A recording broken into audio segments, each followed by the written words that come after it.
প্রিয় শিক্ষার্থীবৃন্দ, আসসালামু আলাইকুম। আদর্শ কলেজ দিনাজপুর আয়োজিত অনলাইন ক্লাসে তোমাদের সকলকে স্বাগতম। কেমন আছো তোমরা? নিশ্চয়ই ভালো আছো, আমিও ভালো আছি। গত ক্লাসে আমি উচ্চ মাধ্যমিক একাদশ শ্রেণীর ভূগোল প্রথম পত্র, যার বিষয়কোড 126 এর শিক্ষার্থীরা যারা 2022 সালে এসএসসি পরীক্ষা দিবে তাদের যে সংক্ষিপ্ত সিলেবাস প্রণয়ন করা হয়েছে সে বিষয় নিয়ে আলোচনা করেছিলাম। আজকে আমি ভূগোল দ্বিতীয় পত্র,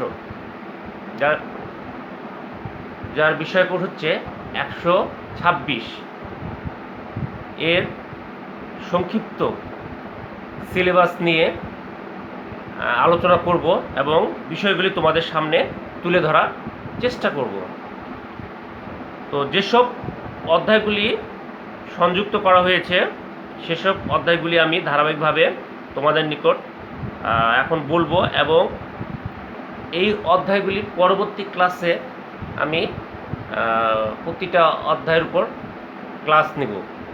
তো যাই হোক, যেসব অধ্যায়গুলি ভূগোল দ্বিতীয় পত্র, যার বিষয়কোড 126 অন্তর্ভুক্ত করা হয়েছে সেগুলি আমি এক এক করে আলোচনা করতেছি।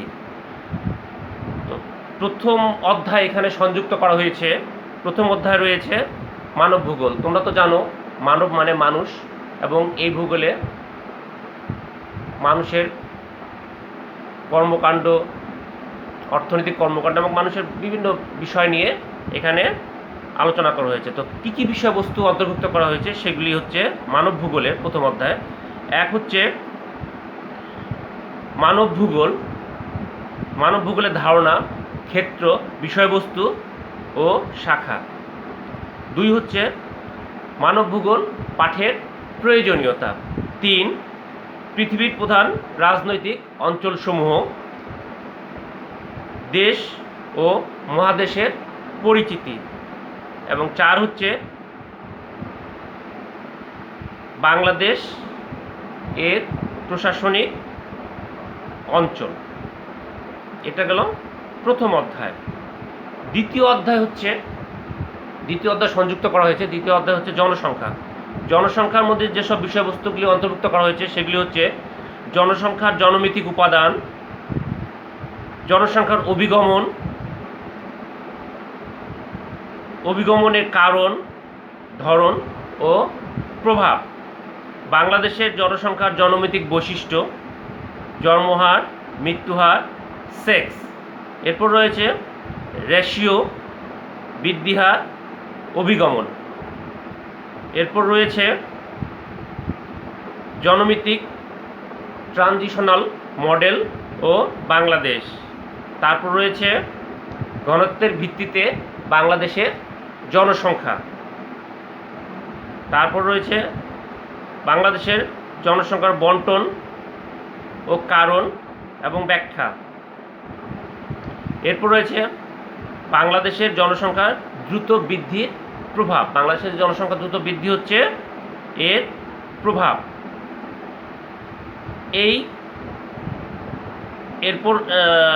এরপর আরেকটা বিষয় অন্তর্ভুক্ত করা হয়েছে যে প্রাকৃতিক সম্পদ ও জনসংখ্যার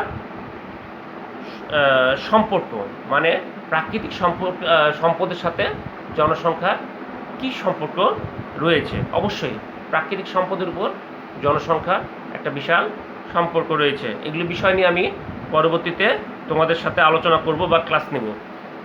এরপর তৃতীয় অধ্যায় বাদ দেওয়া হয়েছে এবং চতুর্থ অধ্যায়ে সংযুক্ত করা হয়েছে। চতুর্থ অধ্যায় হচ্ছে কৃষি।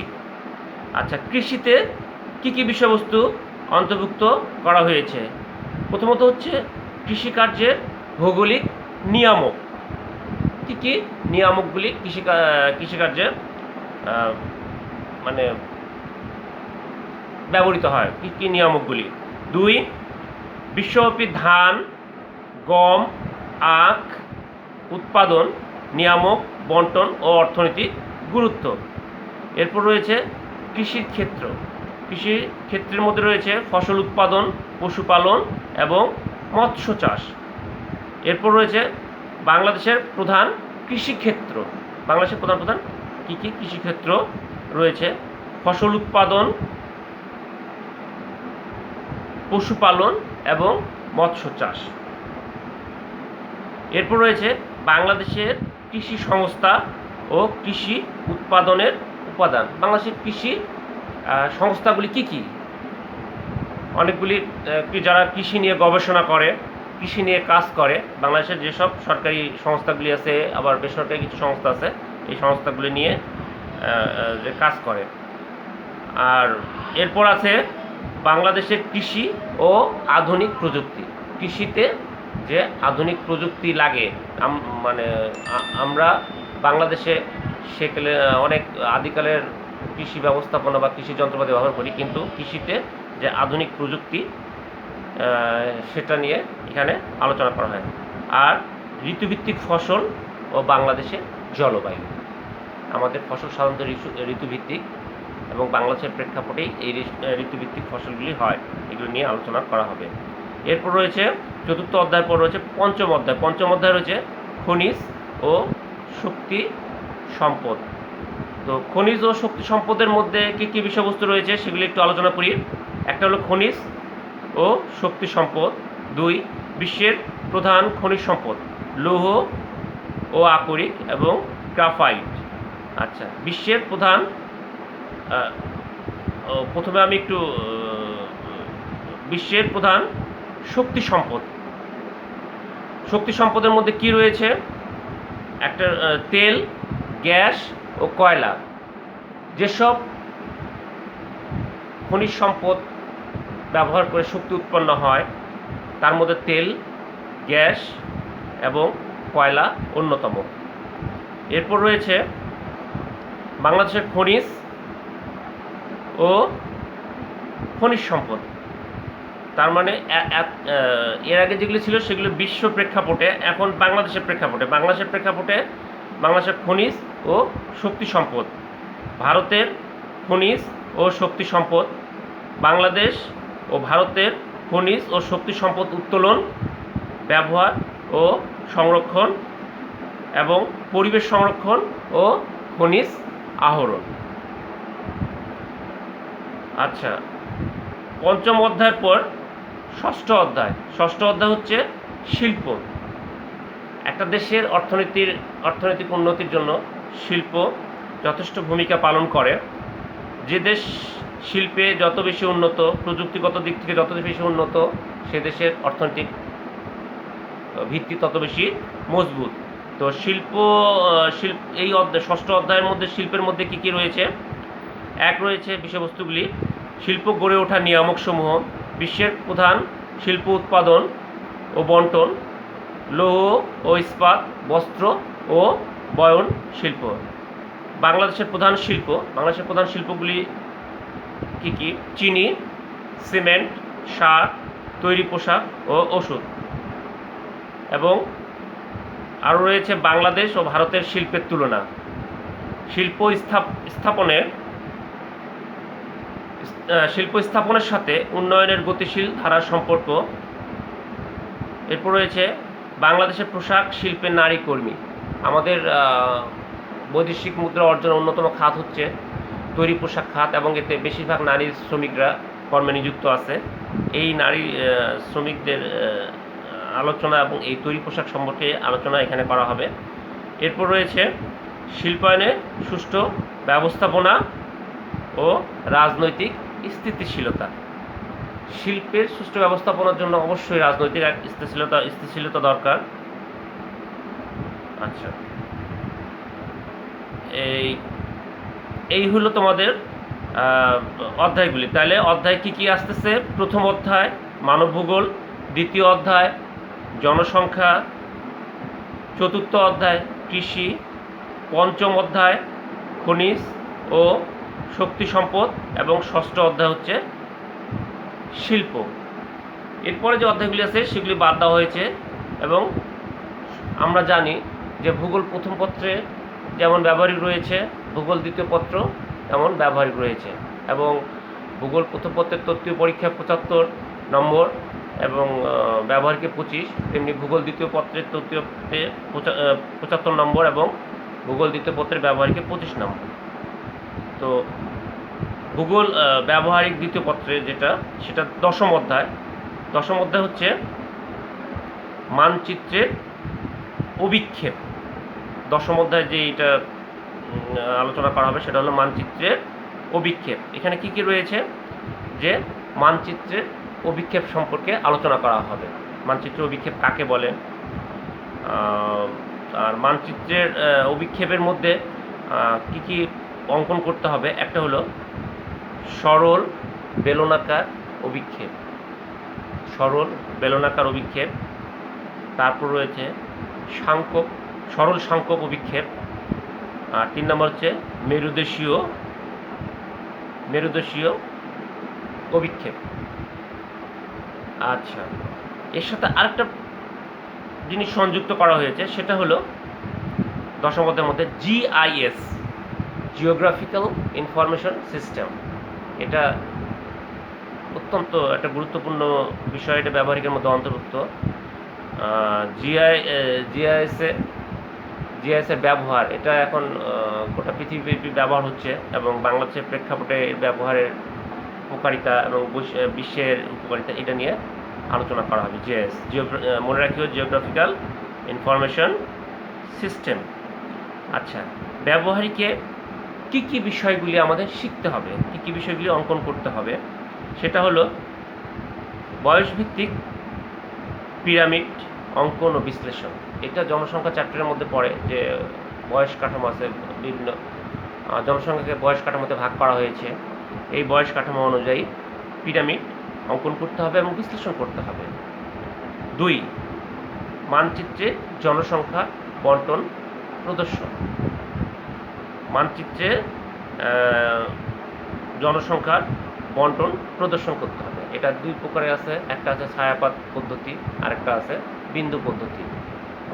ছায়াপাত পদ্ধতিতে হচ্ছে জনসংখ্যার ঘনত্ব দেখানো হয়, আর বিন্দু পদ্ধতিতে হচ্ছে জনসংখ্যার বন্টন দেখানো হয়। আচ্ছা, এরপর হচ্ছে স্তম্ভলেখ চিত্রের মাধ্যমে কৃষি উৎপাদন প্রদর্শন এবং উৎপাদনের প্রকৃতি ব্যাখ্যাকরণ, স্তম্ভলেখ। আর 4 নম্বর হচ্ছে, আমি তো বলছি দশম অধ্যায়ে যেটা আছে, সেটা হলো মানচিত্রে সরল বেলনাকার অভিক্ষেপ, সরল সাংখ্যক অভিক্ষেপ এবং মেরুদেশীয় অভিক্ষেপ অঙ্কন। আর হচ্ছে জিআইএস করতে হবে।